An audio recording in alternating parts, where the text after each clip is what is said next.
Hi everyone! Ako si Pinky Maykada mula sa College of Education. Sa video na ito ay ibabahagi ko sa inyo ang mga natutunan ko sa paggawa ng lesson plan at instructional materials mula sa kurso na LM2202 at LM2204.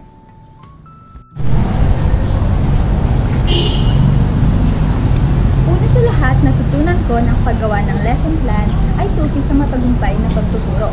Hindi lamang ito basta-basta requirements. Ito ang nagsisilbing mapa ng guro sa pagtuturo sa klase. At naranasan ko mismo ito noong demo teaching namin, na kapag malinaw ang objectives at step by step ang procedure, ay magiging smooth ang flow ng lesson. At natutunan ko sa subject na ito na hindi basta-basta ang paggawa ng visual aids.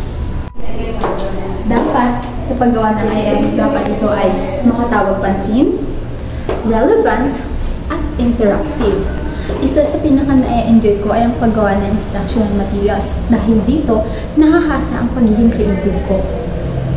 Isa rin sa natutunan ko ay ang pag-aangkop ng lesson at items sa pangangailangan ng bata.